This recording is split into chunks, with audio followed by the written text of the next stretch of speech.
صلى وسلم وبارك على سيدنا محمد وعلى اهله وصحبه اجمعين. ازيكم عاملين ايه؟ هناكل النهارده؟ مش احنا اللي هناكل، العروسه اللي هتاكل.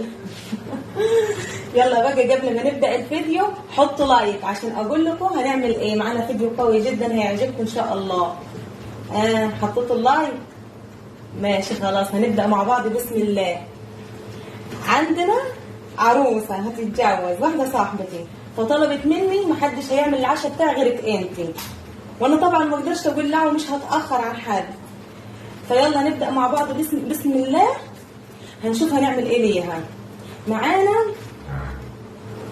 جزر حمام، ومعانا فرخه، وهنا الكبد والجوانص، وهنشوف هنبدا نعمل ايه مع بعض. الاول هنروح نغسل الحاجات دي، انا منقعاها من بدري من حوالي ساعه في ليمون وملح وسايباها. هنروح نغسلها في ميه قويه.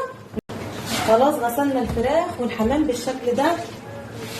هنبدا نعمل مع بعض. معانا معلقه سمنه على النار،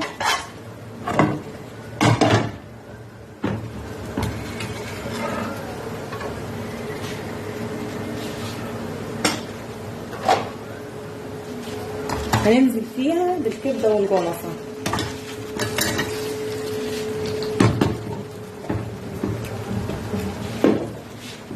نجيب طبق نحط فيه المعلقه عشان تثبت معانا.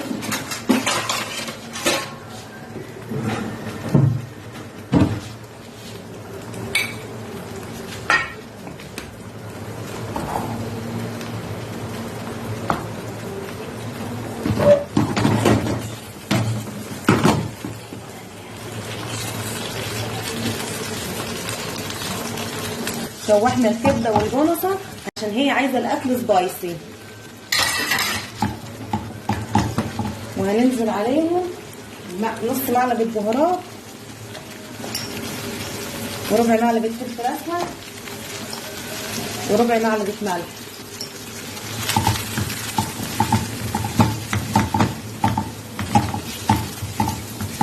نشوح فيهم شويه كده على النار. ومعانا هنا بصلايه مفرومه كبيره، نص معلقه بهارات، نص معلقه فلفل، نص معلقه ملح، نفس النظام. وهننزل عليهم بحوالي معلقتين عصير طماطم بس كده. هنقلب الخليط ده. معانا الفريك بعد ما غسلناه ونقعناه شويه في الميه، هننزل عليه كبده والجونصه والبصل بالشكل ده. هنسيبه يتشوح شويه على النار. وهينزل هنا بحوالي علبه زبادي هنحطها كلها، وعصر ليمونه بعد ما نخش منها الباذل. على التتبيله دي لو حابين تحطوا معلقه عسل ابيض صغيره ماشي، نص معلقه سكر ماشي، انا زي ما تحبوا. انا مش هحط ولا ده ولا ده، معايا بذره هنحطها. هنجيب الفرخه. بسم الله. هنبدا بين الجلد واللحم كده، ولو طولنا ان احنا نعمل ان شاء الله هنطول فتحات في الصدر تحت الجلد عشان خاطر التتبيله تخش فيها والنسير كله يتطعم زي كده. احنا عملنا فتحات في النسير كله بالشكل ده، ودخلنا فيه الخلطه، وبعدين هندخل تحت الجلد برضو نفس النظام هنا.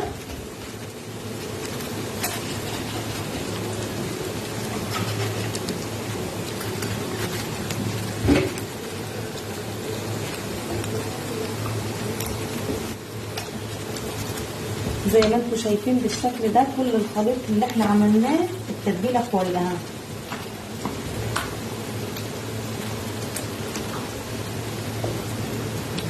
هنكتفها، ولو ما نفعتش نكتف هنعمل بخله، بس ان شاء الله نحاول معاها.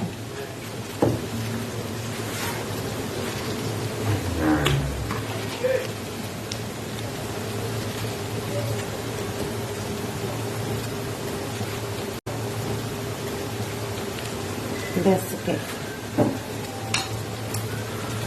هنروح ننضف حوالينا بقى ونجيب صينيه ونشوف هنعمل ايه فيها. يا رب يفرح البنات كلها يا رب، وعقبال كل عروسه وربنا يتمم لها بخير والف مليون مبروك. بس كده.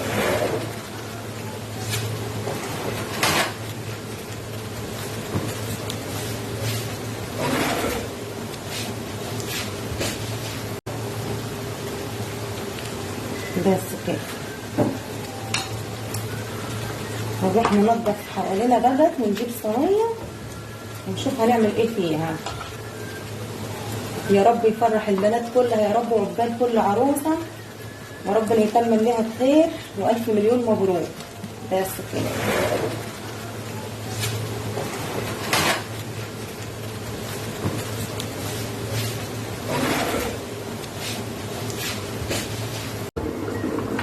هننزل عليها بقى ايه بالفرخه الحلوه دي بسم الله.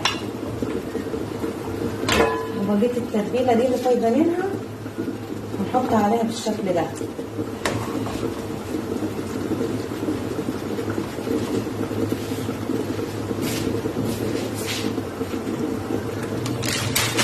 معانا ورق زبده، هناخد ورق زبده ونغرقها في الميه بالشكل ده علشان ما تلزقش معانا في الفرن.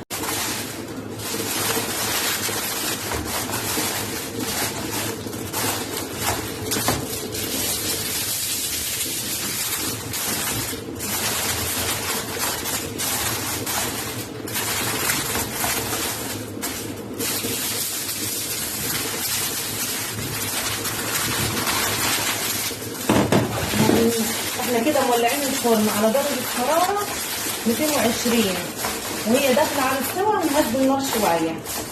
بس كده.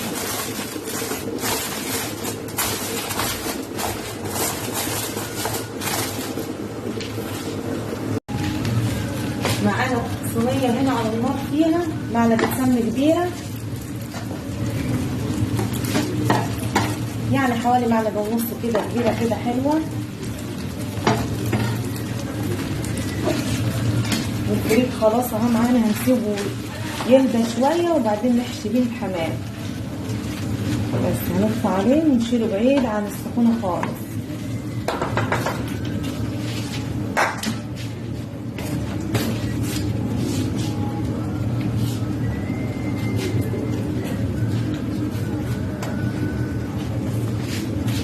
الصينيه دي هننزل بالكبده نقطعها شرايح بالشكل ده.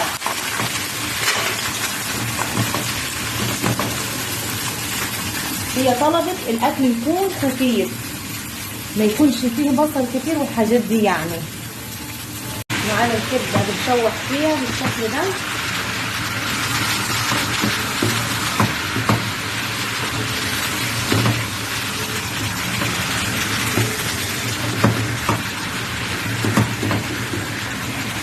هننزل علينا نص معلقه كزبره ناشفه، معلقه فلفل اسود، والملح شويه كده.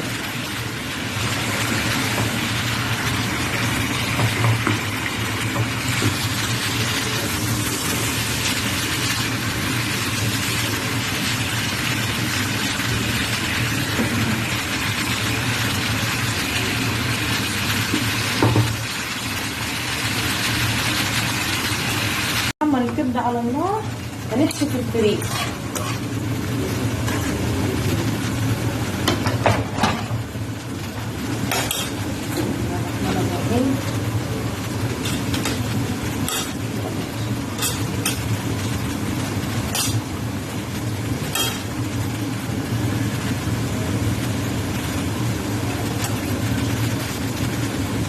بالشكل ده بين الجلد واللحمه نحشي شويه، ونحشي الجلد بس ما نملهوش قوي علشان ما يفرقعش منه في السليق.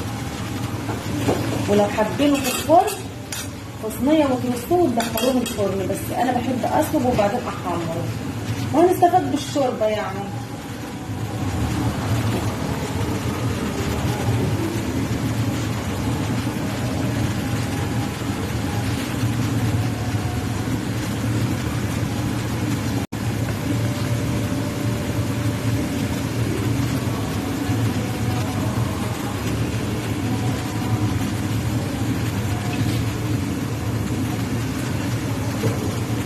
نكتفه، ولو ما نفعتش التكتيف هنعمل بخله برضه.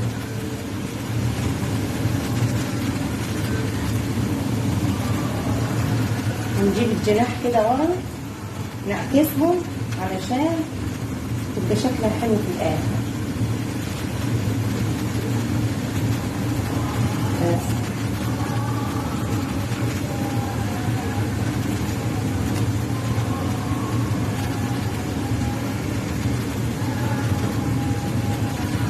هنعملهم كلهم بالشكل ده وبعدين نشوف مع بعض.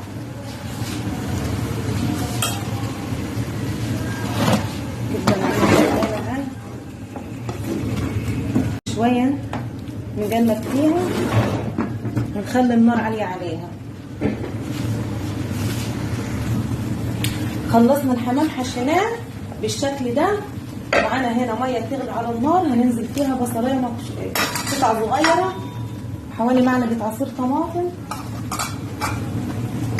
وهننزل فيها معلقه بهارات، نص معلقه صغيره،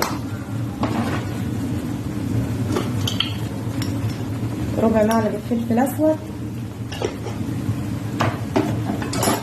والميه بتغلي هننزل بالحمام بعد ما حشيناه. بسم الله الرحمن الرحيم.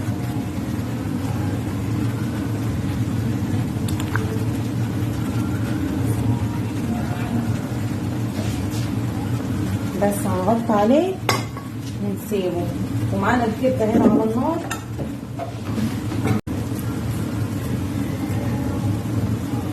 وممكن نبيهم صحاح برضه هيتحرقوا.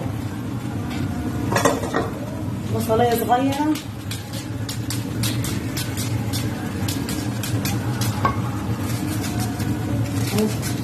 نقطع عليها حوالي نص بصلايه كده بس.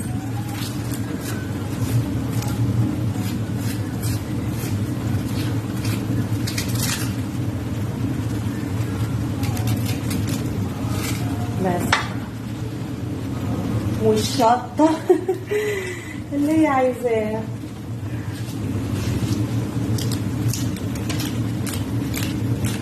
كفايه قرن واحد، ده حاجه خالص.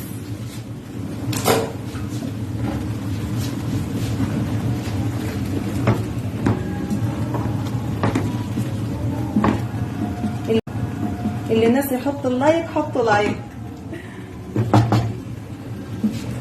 وهي داخله على سوا هنملحها.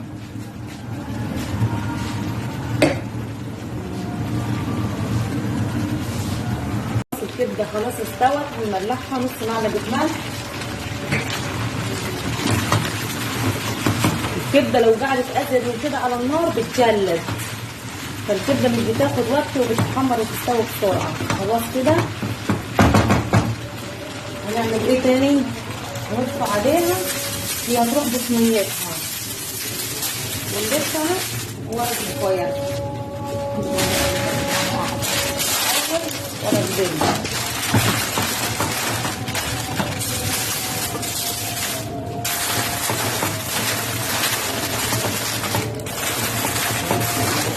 ده ألف هنا يا رب، 1000 مليون مبروك. كده خلصنا الكبده، معانا على النار الحمام بيستلج والفرخه في الفرن، وكانت باحته لحمه مفرومه هتعمل بها حاجه، كانت جايبه مع الحاجات بتاعتها لحمه مفرومه هعمل لها بها حاجه، فانا لقيتها كتير على الصنف اللي هنعمله، فخدت منها قطعه هنعمل بها ايه؟ كام صباح كفته. معانا بصلايه مفرومه ناعم، ومعايا معلقه ليا مبشوره طلعتها من الفريزر بشرتها. هننزل باللحمه على اللي على البصل ده بقدونس ده، وهننزل عليها بربع معلقه ملح، ومعلقه يعني معلقه حوالي نص معلقه بالشكل ده 7 بهارات، وربع معلقه كزبره ناشفه، وربع معلقه فلفل اسود، ومعلقه ملانه بقسماط، ومعلقه نشا، نص معلقه بيكنج باودر، وعدون بقدونس هنقطعهم ناعم. بس كده هندخلها الفرن. هندخلها التلاجة، نسيبها شوية في التلاجة وبعد كده تصبعها. يلا نشوف هنعمل ايه تاني. معانا بصل مفروم على النار، هننزل فيه بمعلقه سمن وبقيه اللحمه اللي حشناها هنعصجها هنا. دي بقدونس دي عشان بعدين، بس هي دقيقة وتتفكك وحديها.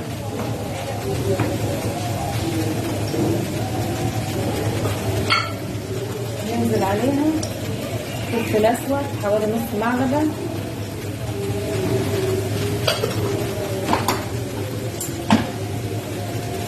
كزبرة نص معلقة، وملح بعدين.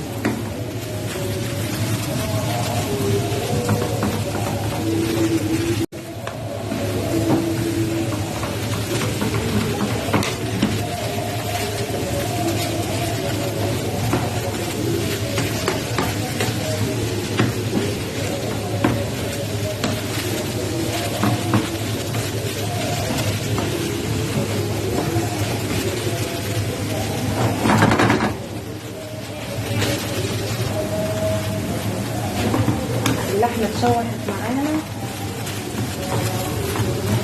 هننزل عليها قرن فلفل اخضر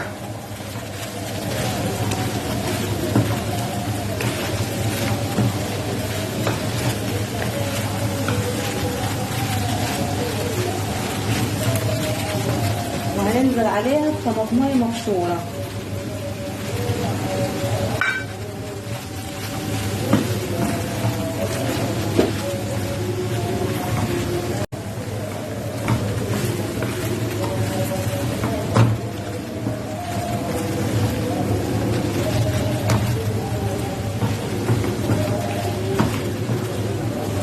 نشوح فيها كويس.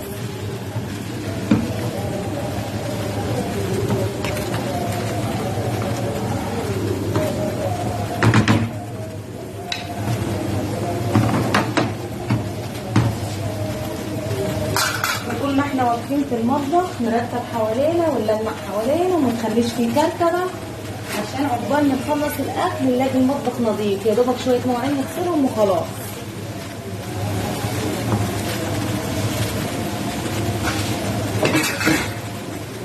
مفيش حاجه صعبه، اول ما تخش المطبخ تبداي تعملي اكل تكوني مروضه الرخامه والبوتاجاز، مفيش ولا معلقه مش نظيفه ولا طبق مش نظيف، كل حاجه تكون نظيفه ومرتبه في المطبخ، هتبقى حاجه هتوقفك وتبقي فرحانه وانت شغاله وتبقي عايزه تتشجع وتعمل اكلات تاني. لكن لو في شويه كركبه هتبقي محتاره هبدا منين، اعمل ايه ولا ايه. لا، سم الله كده وصلى على رسول الله عليه افضل الصلاه والسلام وابدأي. كلنا شطار ومفيش حاجه ان شاء الله ان شاء الله صعب علينا.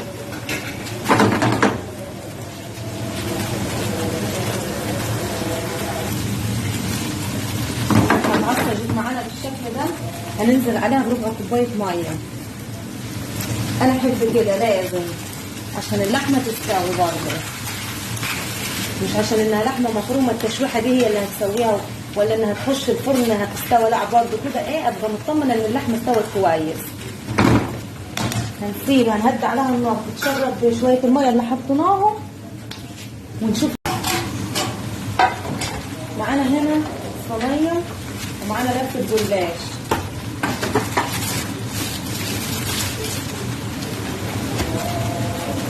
نطلعوها من الفريزر من بدري عشان تفك براحتها.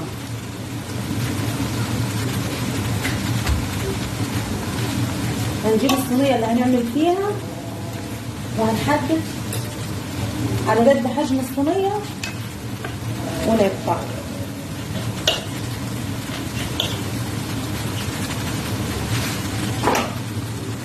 ولو زادت شويه عن حجم الصينيه عادي مش مشكله، ان هي كده كده ايه بتكش وفي الاخر بتبقى بديها، واللي بنحشه ده مش هنرميه هيجي في النص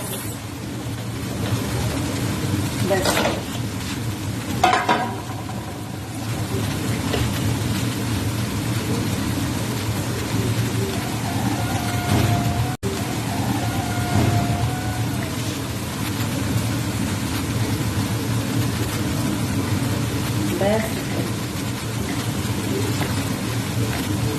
دهنا الصينيه بتاعنا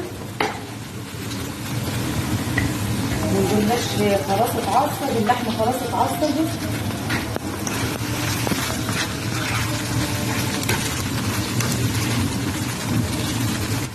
خلاص معانا ربع معلقه ملح اللحمه.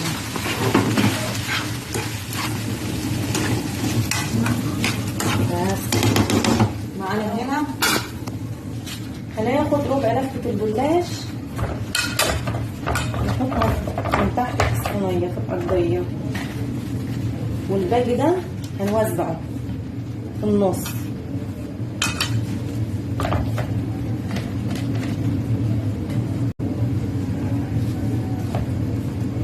كل الكميه دي هنفردها في النص.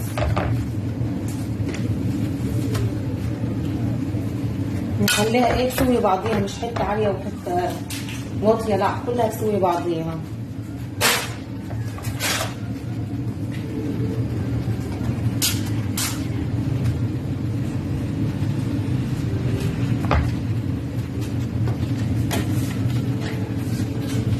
بس ننزل عليها اللحمه المعصر.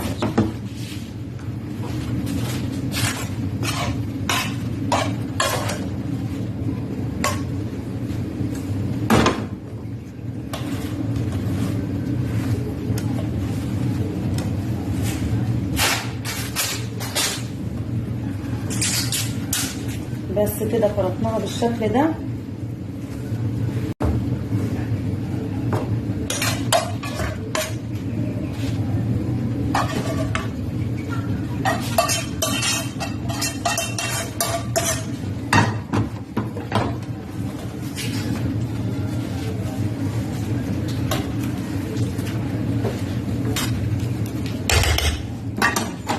نجيب بقية لفة الجلاش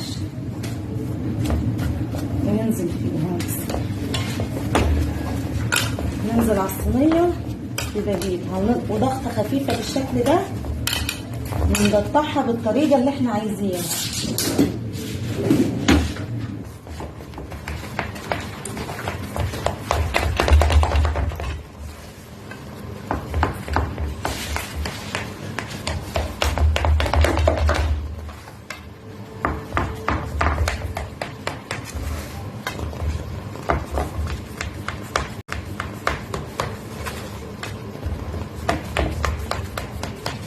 قطعناها بالطريقة دي،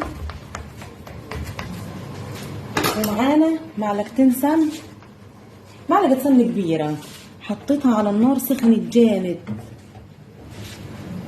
وهننزل على الجلاش فيها عشان انا ما حطيتش في النص ولا بين الركات ولا اي حاجة. دهنت الصينية حطينا كده بس كده ينزل في الكل.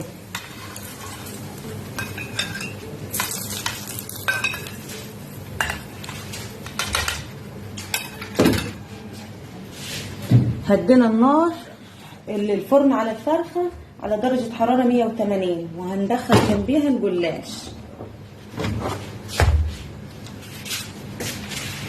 الحمام اتسلق طلعناه الصفة شوية، وهننزل بيه نحمر على طول.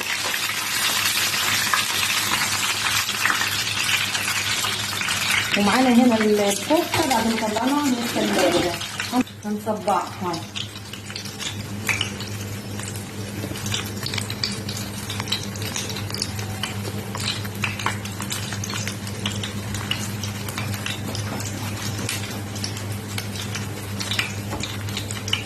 عايزين الصباع اكبر من كده ماشي، قد الحجم ده على زي ما تحبوا.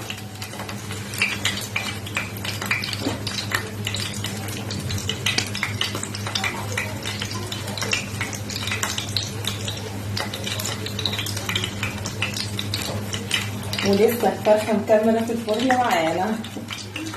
ودخلنا الجلاش معاها.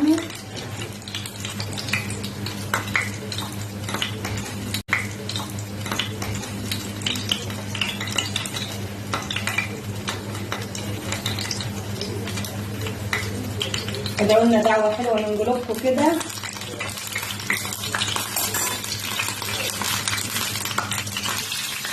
طلعنا الحمام.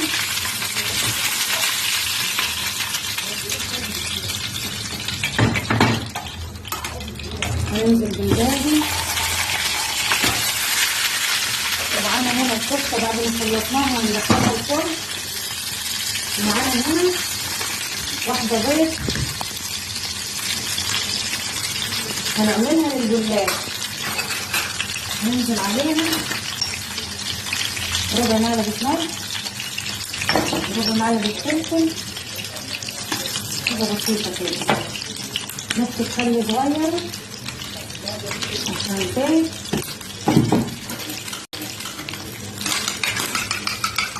هندورها بالشكل ده وهننزل عليها بكوبايه لبن، ممكن لبن مع شوربه، ممكن لبن بس وشوربه بس تنفع برضه. ده للجلاش بعد ما يصفر ياخد لون نصب عليه وندخل الفرن تاني. دول شويه لبن وحط عليهم حوالي 3-4 معالق شوربه بس. ده للجلاش. هندخل الكفته الفرن ونرجع نشوف هنعمل ايه تاني. طلعنا الجلاش من الفرن بعد ما اصفر شويه. هنسقيه الخليط اللي عملناه مع بعضينا، كوبايه لبن معاها بيضايه، وبعدين هندخل الفرن تاني. خلصنا عشاء العروسه بالشكل ده. يا رب الفيديو يعجبكم وعقبال ولادكم وعقبال حبايبكم. ونشوف مع بعض ايه الكفته والفراخ. هنولع فحم ليهم عشان ياخدوا طعم الفحم. هنرصها حوالين داير بالشكل ده. حطينا مكعب فحم بسرعه بسرعه نكتم البخار. وهنا برضو عشان الفراخ والكفته.